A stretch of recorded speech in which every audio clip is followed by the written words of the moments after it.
joined as Cameron Bure, Raven Simone, and Paula Ferris. Now, let's get things started.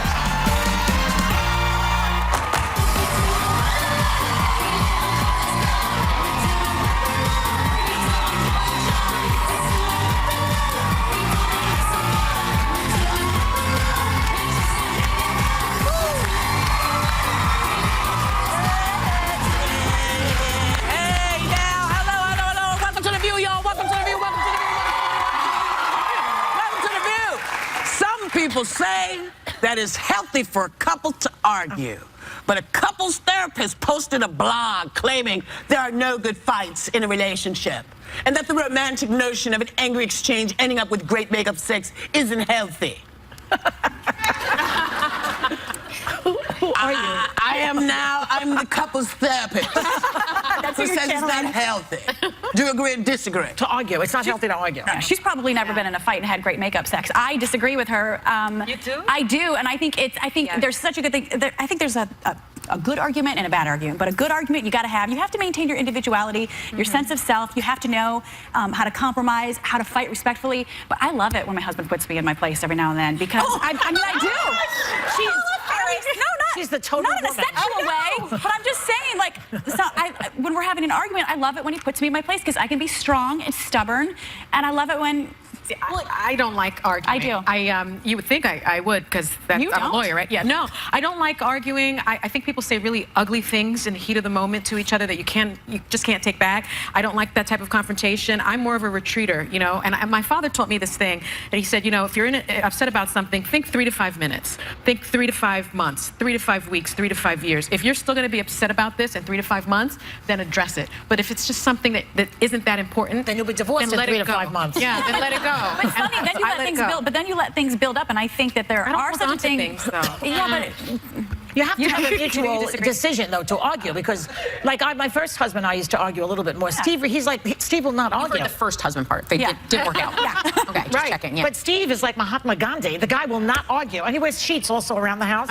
He really doesn't like it. He's like, I don't want. The romantic idea of the Notebook, like where he's like, I want all of you. I want, you know, like I always thought that's what a fight would feel like. It doesn't feel that way. Ryan Gosling. Ryan Gosling, when he like screams at her how she's like a pain in his, you know, and how he loves it. I was like, oh my God, it's amazing. But it doesn't play out that way for me. But I do agree with Paul. I think fights I can fight ugly, which isn't good, but I think getting it out is so much better than pushing it down. And for me, I'd be pushing it down. Can't you just do it without fighting? Right. Can't you just say like a day or two later, no, I can't. Say, listen, I just want to talk this through. This sounds great. Upsetting me. And every next fight, I say I'm going to do it that way, and every time I do it the other way. The whole trick is to never say you. That's a trick in arguing. You don't say you are an idiot. You say I think you're an idiot.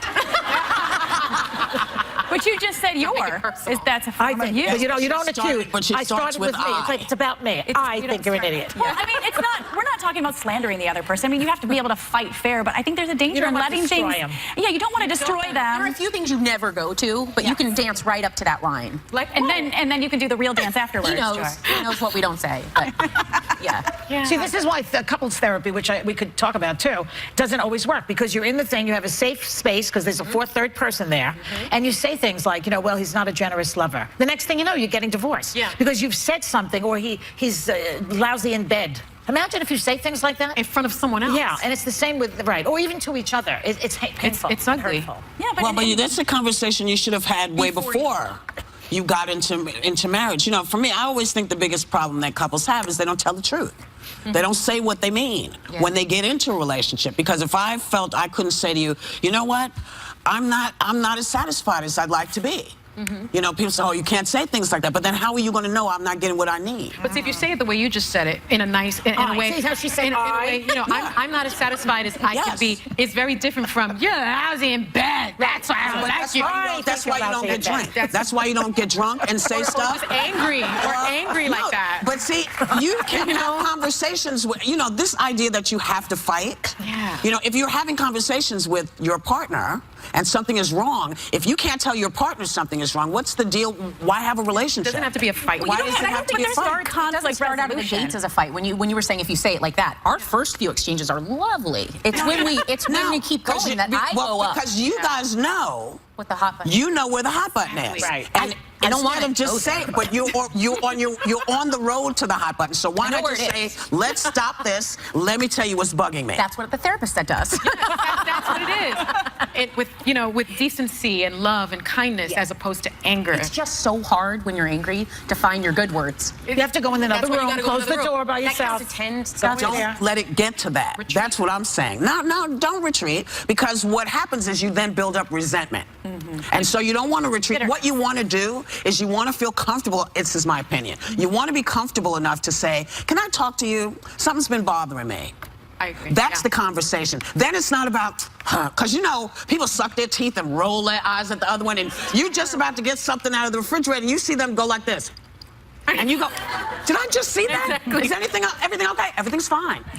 Yeah. And if you push it down, like Whoopi said, the next topic you're talking about will be what's for dinner, and you'll start fighting because something else is under there. I don't mean to push it down, but when I say retreat, my point is, you're angry, you're angry about this. Go to another room, chill out for a little while, get your thoughts together, and then be able to approach the person with a lot of self-control. You do have to have self-control. It's hard. Sometimes it's hard not to be angry, though, if you keep having the same fight over and over. Is that what you do? What's the fight about? Our fight is always who's going to make dinner. You can ask my husband, yes, because he doesn't cook. Get a chef. I was going to say, No, I don't. Too expensive. No. Get a chef. It's easier. No. I don't want a chef, A, because it's expensive, and B, I don't want to set that example for my kids. Or order in. I want my kids to see. Takeout. I want my kids to see the family coming together at dinner. Rather see mommy and daddy fighting about food. No. Takeout. No. It shouldn't be this complicated if each of us just picks a night, and that's all it boils down to. But that's clearly one of you doesn't want to do that. Yeah. So why is the other one not seeing that? Are you talking about why am I not seeing it? I don't even pretend I know what's happening in your Why can't you house. just split the days, and then on your 3 or 4 days, you do it the way you want to do it? Or which maybe could he be doesn't pizza. want to do it, and he shouldn't have to if he Everyone doesn't should eat want cereal to. for dinner. Next topic. And you know what? That's right. Speaking of cereal, we're going to try to sell you some cereal right now. We'll be right back with more Hot Topics. House call. Would you let a couple... Talking about couples therapy, and apparently this British couple was inspired by a TV show where a therapist moves in with the family called Doctor in the House. They invited their therapist into the home to treat them. Is that something any of you would do? If she cleans the house, too. If she cooks, come on in. Marriage solved. That's like a safe space. I don't think so. I would do that because I think that would be good for people, because people are very cruel to each other in private. You say things to a loved one that you wouldn't say to anyone else. I thought you said you weren't. No, I mean, I think people do that. Yeah. They can be that way, and people tend to rewrite history when there are arguments. I've had friends say, he said this to me, and then he's like, I never said that. Right. So I feel like if you have someone in the home seeing and observing the dynamic. Why have a stranger? Why a stranger? Not an in-law. Just have a nanny cam and then look at it later. Yeah, but are you really going to? Are you going to be on your best behavior, or are you going to actually live? Do you ever see that show? You would actually live. Do you ever see that show, The Super Nanny? Yes. She comes in, but that's for children. Children are going to behave the way they behave. Well, but a husband and wife are going to pretend anyway, because there's the therapist. You don't think they're going to be on their best behavior? So much pretending to. I mean, at some point they'll let their guard down, and then you get to see it. Not necessarily. Yeah. It's only a day, by the way. Yeah. She just it's comes only in a for day? Yeah. Oh, for a day? She can come over for fun. Like, like an afternoon. I thought she was living with us. No. I don't like. Listen, if that bitch ain't paying rent, she can't come. All right. With all this crazy gun violence in the headlines, father wrote an article where he worried about his kids playing with water guns because he was afraid it could be mistaken for the real thing. And he eventually decided it was safe for them to use in the safety of summer camp. But, water guns don't necessarily look like water guns these days. Well, they now have certain restrictions. If you have a toy gun, not a water gun, they have to have some sort of like orange distinguishing element on it so it doesn't look like a real gun. I know my kids, I got to say, some of our favorite memories this summer have been front yard, everybody gets naked and runs around shooting each other with a water gun. Everybody gets naked? Well, the kids do. The kids do. You see? Clarification. You see? The kids get naked and run around and spray each other with water guns, but Yes, my kids that are 8 and under. Clarification, I'm not that bad of a mom. But I do get alarmed when my 2-year-old, he'll take the water gun and he'll spray it in his mouth. And so, like, the rule in the house is you have to spray shoulders down because you can see how they can get desensitized to the real thing. Thirsty. Can't you get him a glass of water? I never let my kids play with toy guns, and it comes from me. I remember the first crime scene that I went to, and I saw a body with bullet holes, and I thought, I never want my kids to think that a gun is a playful thing or a toy or anything like that. And I've always felt very strongly about that because I think our children get so desensitized. I think about what we used to do as kids. We used to make carpet guns when I was a kid. You'd get a piece of wood, and I don't remember exactly how you did it. People would have carpeting, like linoleum. They'd throw it out the window in my neighborhood.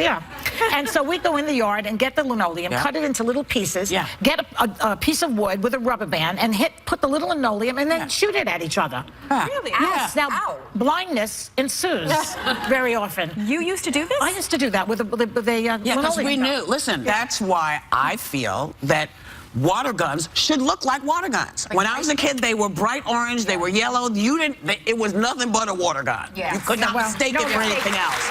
And I know people want to be able to have guns that look like that, but it's dangerous for the bigger culture. So we should say, listen, if we're going to continue to play with water guns, I like water guns. I want to be able to pump. I want to be able to have fun. In the pool, you know, and you know, we didn't have a pool. If it was hot, we would run down the street getting each other with a water gun. Or the fire hydrant. You know, make a water gun look like a water gun and say no to everything else. We'll be right back.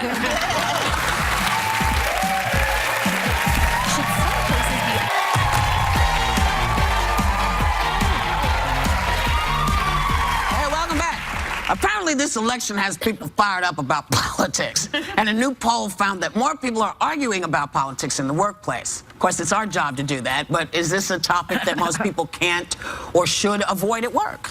Yes.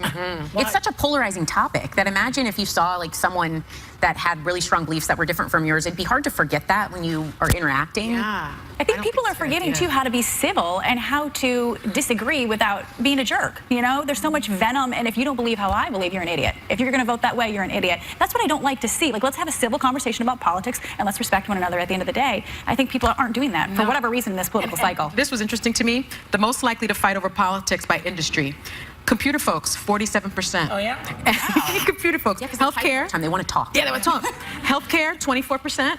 Retail, dangerous. 20. In right? hospital? In hospitals, they're fighting. 24%. Financial services, 29%. Aren't they handling people's money? They shouldn't. I don't know. I like the topic. topic. And then 23% for retail. They always say don't talk religion or politics, but those are the two most interesting subjects. I mean, but at work, I mean, like... Work, no. In the bedroom, I say no. No politics in the bedroom. I usually get a cup of coffee on the way into work, and I always stop at this particular coffee chain, and I heard the two baristas talking about one of their customers. They were like, can you believe she voted for so-and-so in the primaries? Yeah. And they were talking about not serving this person. I mean, that's how far, ridiculous. which is ridiculous. And I do your job, but also it's once again that theme. Let's have respect for one another. We don't have to see eye to eye on everything. But I just couldn't believe they were talking about denying someone's service because of who they voted for. Really strongly about it. And by the way, they deny people's service based on their sexuality. Some places in this country, and their religion. Yeah, and their religion, and their gender. Just do your job. My coffee. More people fight over Trump, by the way, statistically. Of course, that's not shocking. People, but I find that on like social media, when people rant, I defriend them immediately. Yes. And one used to be a relative, but like I would see him like always talking about it, and it made me uncomfortable. So I was like, can't. Unfollow. Unfollow. Bye-bye. I went unfriend. That's a step further. Oh, I don't do that. I just unfollow, but unfriend now. Is unfriend only on Facebook? Yeah. Okay. I only know how to mute and block people. Does somebody know when you unfollow them or unfriend them? No, it doesn't alert them. Like Joy just left you in the I don't want them to know. No. No. All right. And isn't the word barista fabulous?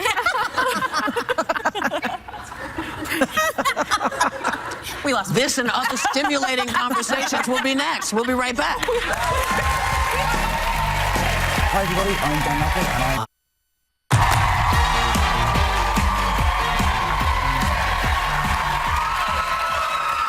It's Daniel Radcliffe like you've never seen him in the new movie, Imperium. He plays an FBI agent who goes undercover to infiltrate a group of white supremacists who are building a dirty bomb. Harry Potter, this is not. Please welcome Daniel Radcliffe.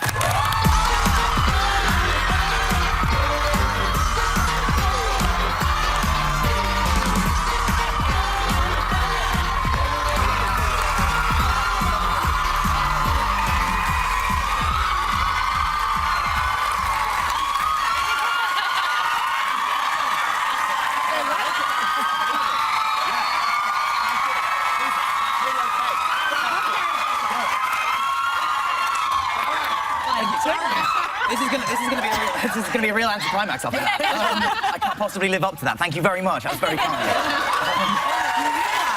You realize that for a lot of our audience, you're part of the fabric of their lives. They grew up with you. Yeah. They're friends with you as far as they're concerned. It's a lovely thing. I always, like, you know, growing up, I was obsessed with The Simpsons. Yes. And so, like, to me, the idea that I might occupy a similar space in terms of importance in someone's childhood is, like, amazing. I think they see you as a sex symbol also, Daniel. Oh, well, They do. Not for me to say, but thank you very much. Bunch of horny women in this audience. And so they're not going to like this question because I know you have a girlfriend, a real girlfriend. Yes, I do. A real one, yeah, absolutely. And... Very good. Very good. How long have you been together? It must be coming up around 4 years. Oh, yeah. Very good. Thank you very much. Yeah, everyone always gives that reaction. Everyone's always like, oh, an actual, right, you're serious about this. But you're doing a long distance thing, I understand. How do you work that out?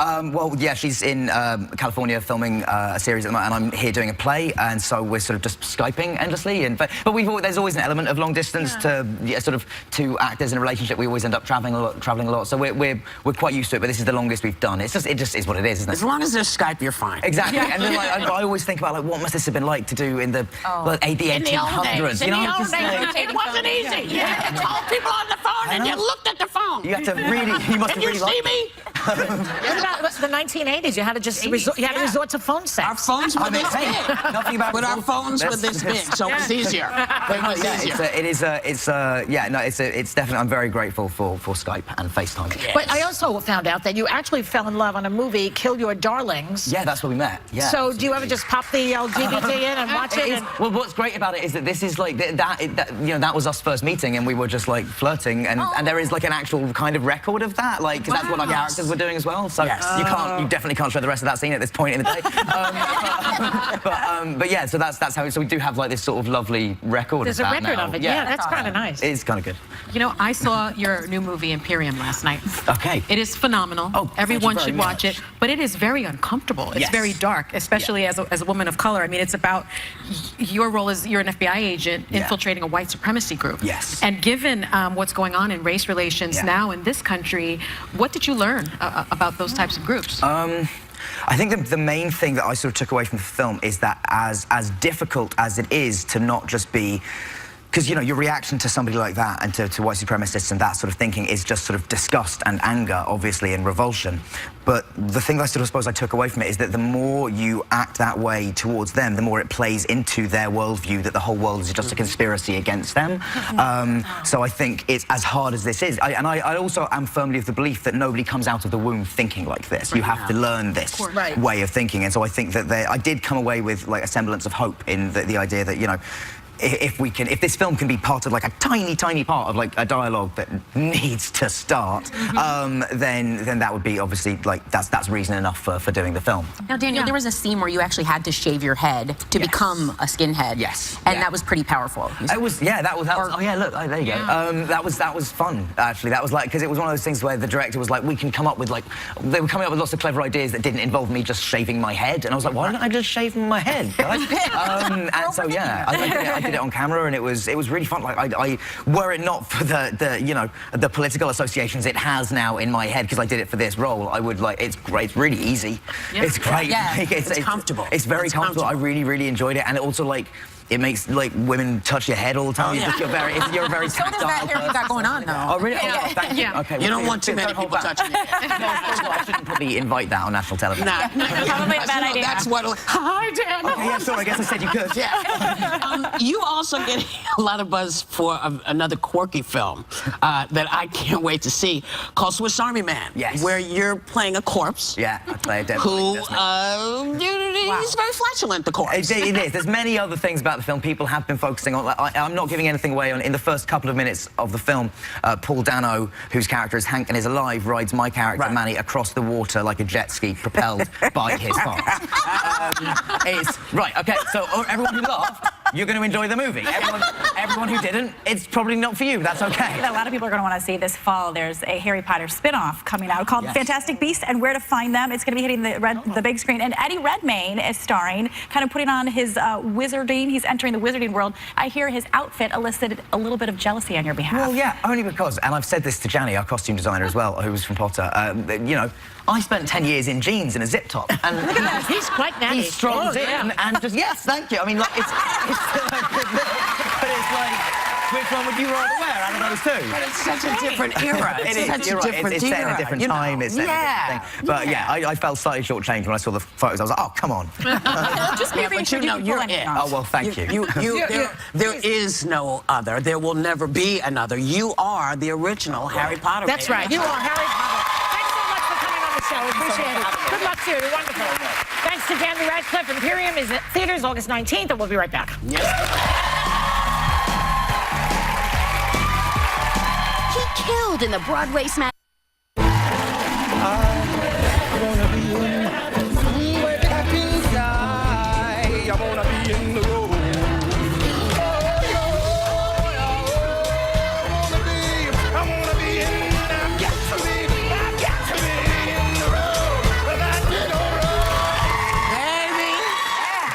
If you were lucky enough to have seen our next guest owning the stage in the Broadway phenomenon Hamilton, you all then know why he won the Tony this year. And if you weren't lucky enough to catch it, it's all right, because we got something to show you. Please welcome the fabulous Leslie Odom Jr.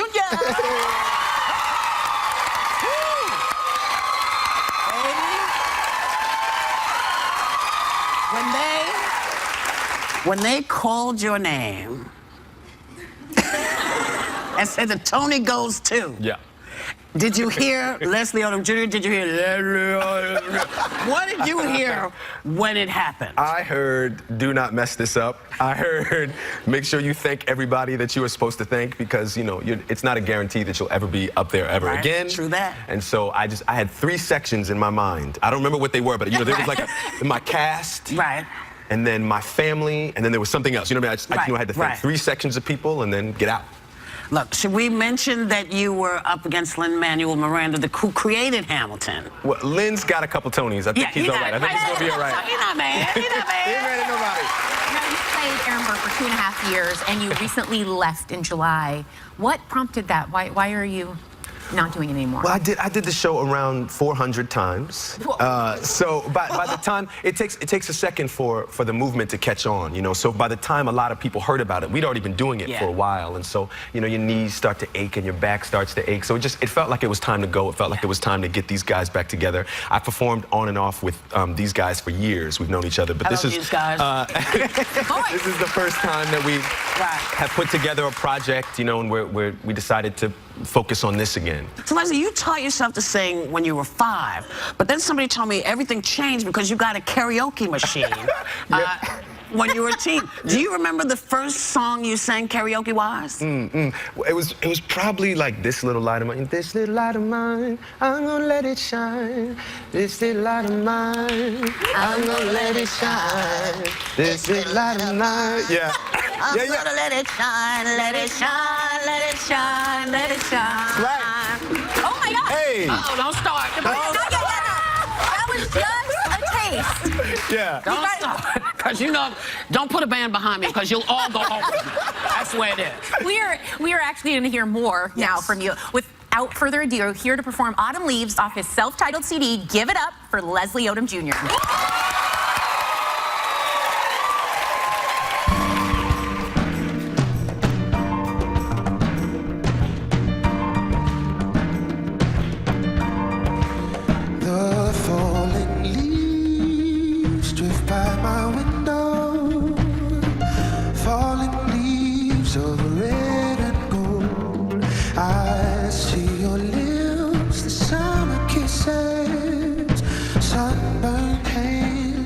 I used to hold since you went away.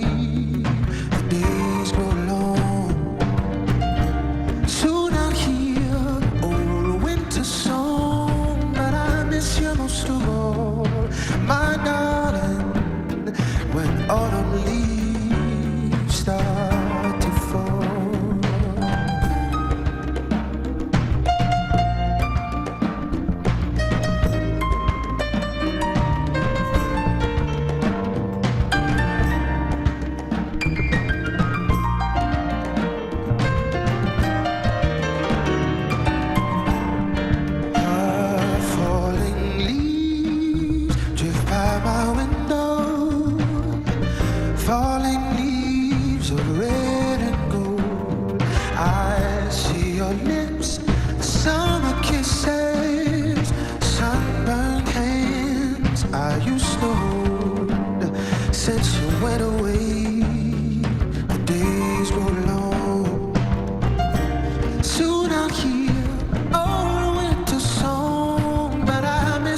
most of all, my darling, when autumn leaves start to fall. I miss you most of all, my darling, when autumn leaves start to fall. Come back, baby, oh darling, my darling. Starts to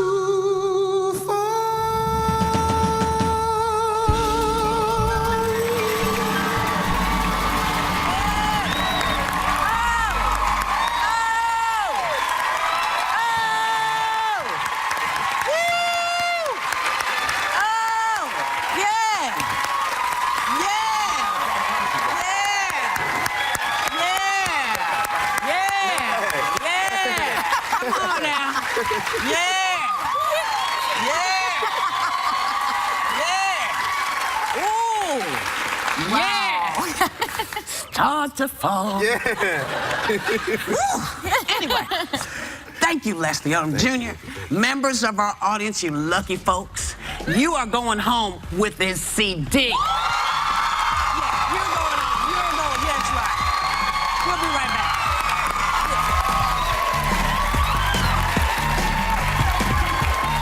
So this happened at Hot Topics. Apparently trending online right now is the hashtag my unolympic event. My event would be bacon marathon. I would love to do an obstacle course with my dogs. Enjoy. Me? Yeah. Talking. I want to call my mom.